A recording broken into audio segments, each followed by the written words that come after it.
Good morning. We're up to the episode of Breakfast Analysis. Today we are rocking the Okami shirt. This is the original shirt that they put out. I was not able to cop the pink one nor the Australian shirt yet, but I think the Australian one is out now. If you want to support a great org. Today we are going to be talking about the Canadian division and the teams that have qualified. Of course, the most recent video was talking about the teams that I thought were important to look out for. If you were following my Twitter over the weekend, then you know that I expanded on that list quite a bit. I upped it from 7 teams to 11 once the qualifiers actually got underway. And of the 11 teams, 4 of them did make it into the Canadian division.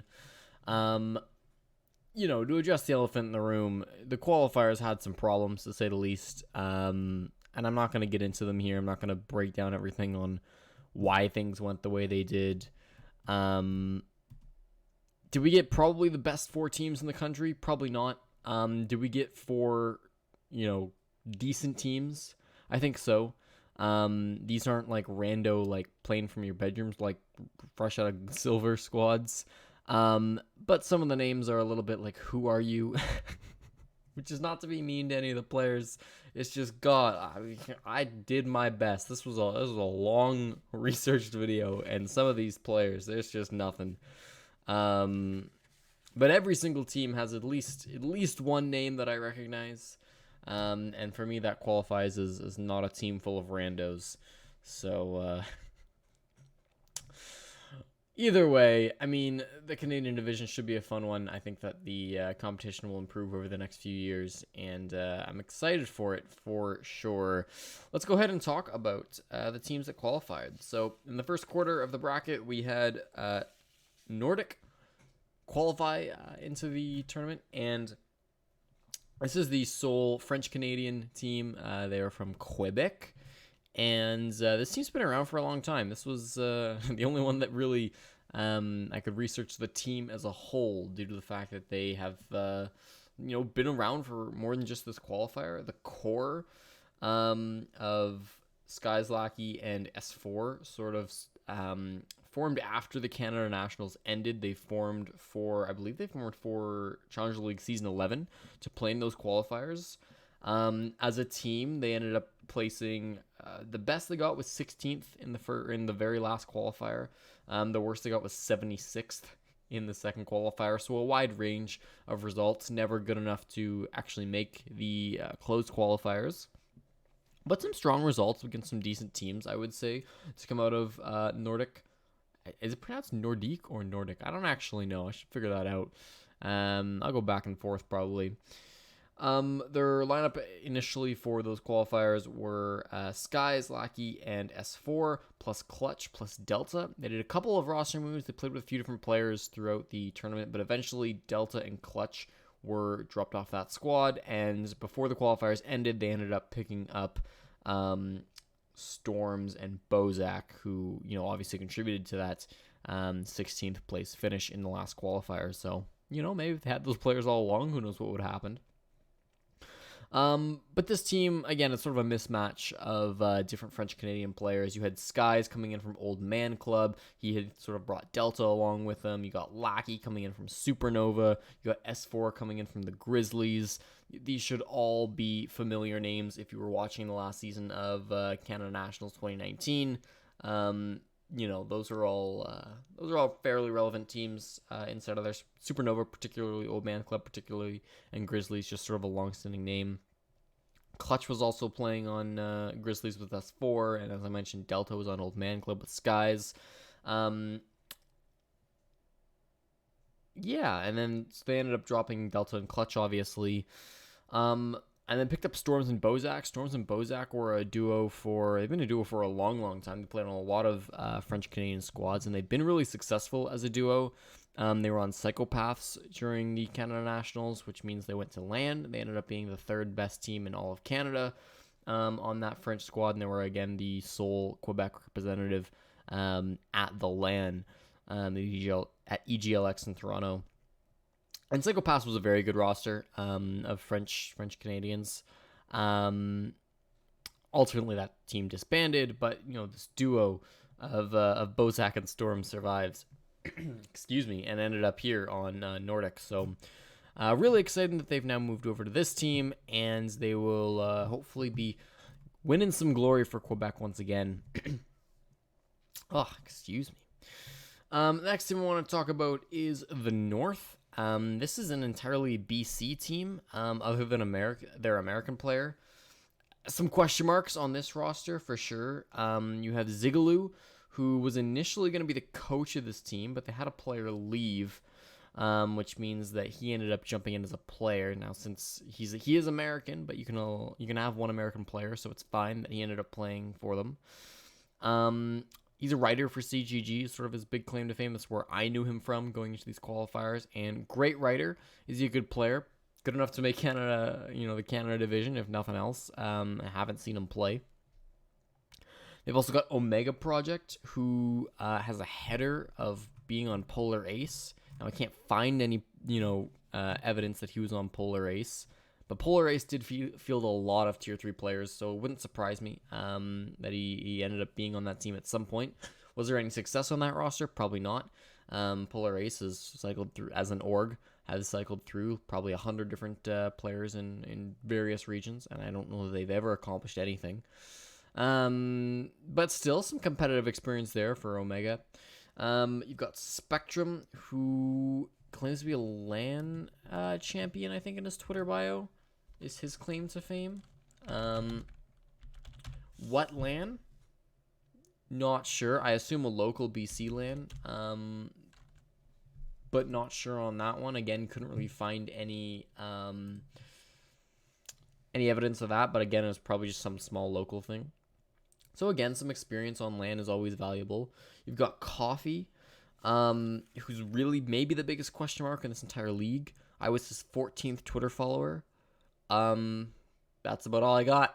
And then Rowdy Owly. Rowdy Owly was actually a fairly good player in the Canada Nationals in 2019. He was on Team Yes, which ended up being the second place team. They almost took a map off Team Canada, which is a big deal in Canada. And yeah, so like Rowdy Owly is really like the rock of this team. I didn't watch any of the matches, obviously, because I couldn't of North when they qualified. But I imagine Owly was doing a lot of the heavy lifting due to the fact this team being entirely from British Columbia, other than Zigaloo.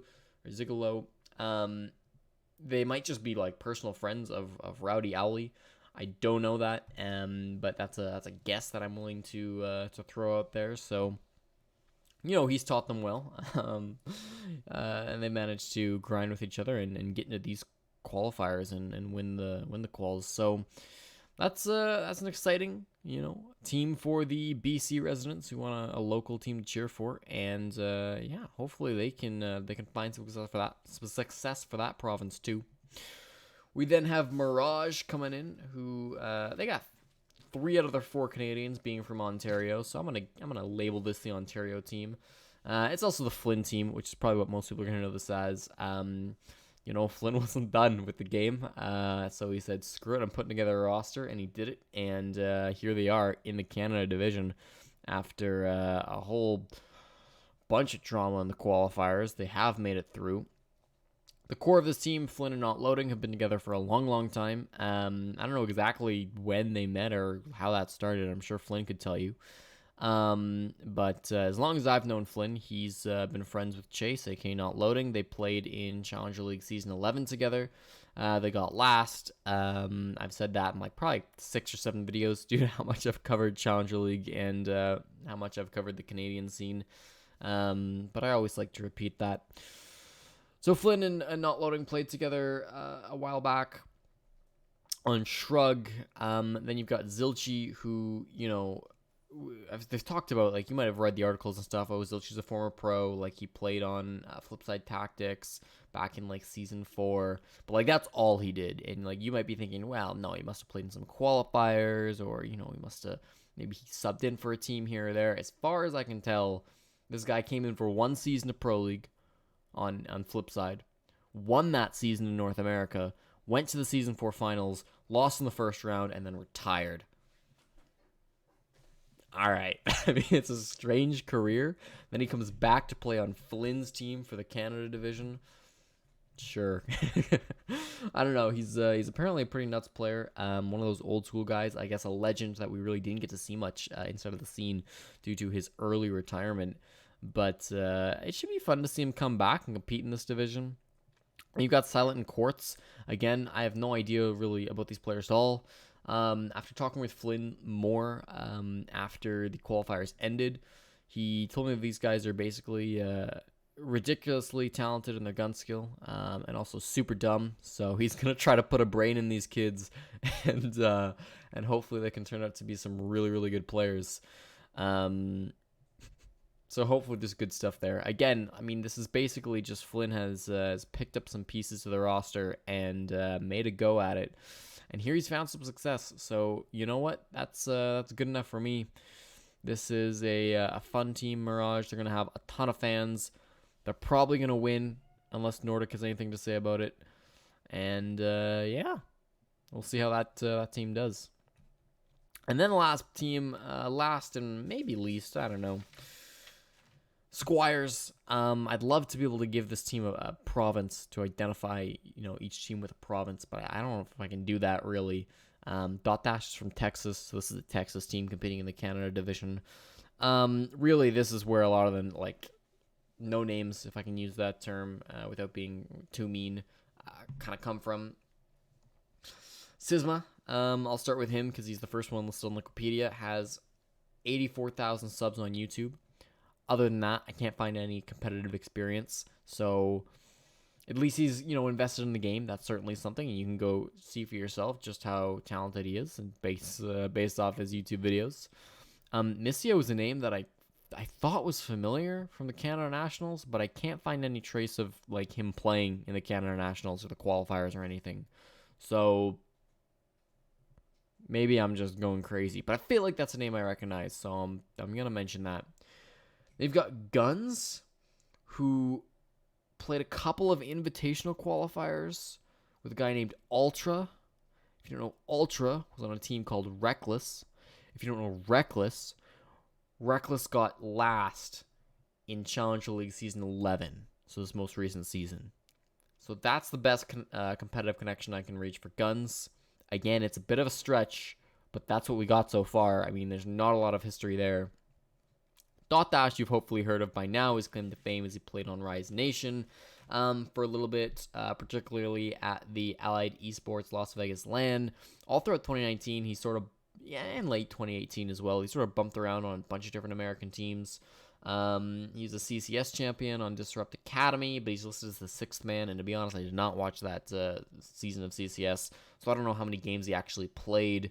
He was on Power Rangers for a long time, which was another one of those drip teams, which sort of put together a bunch of those old school players who've been dropped off of other rosters or who had found themselves without a home, and competed in a couple of those American qualifiers in 2019 without finding a ton of success.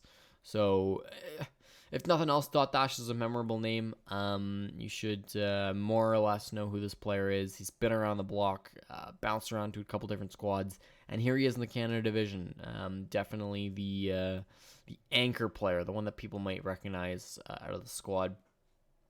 And then there's Spirits, who I found his LFT post. He claims to be, Challenger League closed qualifiers, CCS, ESEA, LAN experience.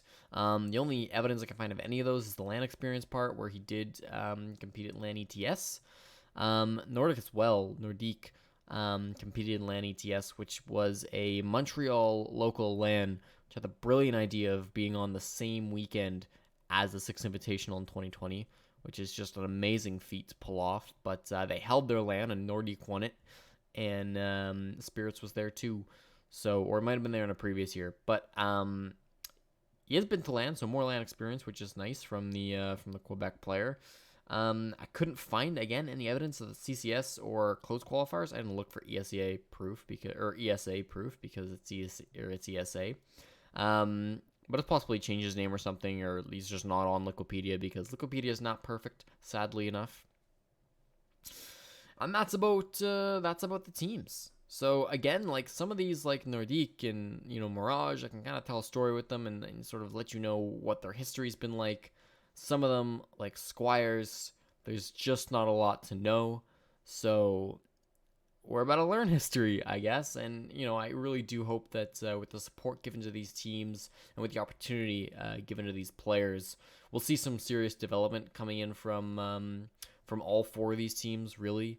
Two of them, Nordique and Mirage, already have orgs, obviously, but North and Squires are LFO. So if you're an org owner, go pick these teams up. They might not win, but at the very least, one of them is guaranteed going to LAN. And the other one is guaranteed to be here for over a year in the Rainbow Six scene. So you got a lot of mileage out of these squads, no matter what. So I will be interested to see if any roster moves happen. I imagine there will be some. I mean, there are some really high caliber Canadian players that did not make it through the qualifiers. If those players get picked up, I think that'll be a big boost to either North or Squires if they want to try to improve their roster. Because again, there's just a lot of question marks on that roster, on both those two rosters.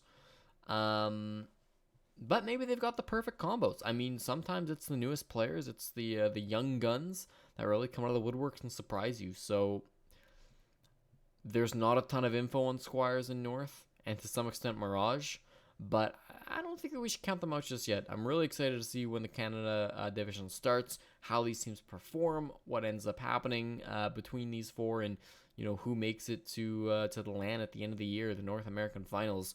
Keep in mind, due to the format, 3 out of the 4 teams go to LAN. 2 of them play for the first place spot, and then 1 of them plays in relegations. So there's a ton to see what's happening, and I expect if there aren't any roster moves soon, after the first split and we see the Canadian Challenger League teams playing, we'll probably see some players cycle up. Whichever of the 4 teams not doing too good, I anticipate we'll see them make some moves and swap out some players with the Challenger League players. So that's all for this video. A little bit shorter. Not even really. I still managed to ramble about this for 17 minutes, which is really a testament to how much I can repeat myself. But I hope you enjoyed either way. I hope you have a wonderful evening, and I will see you on the next one next week. Bye-bye.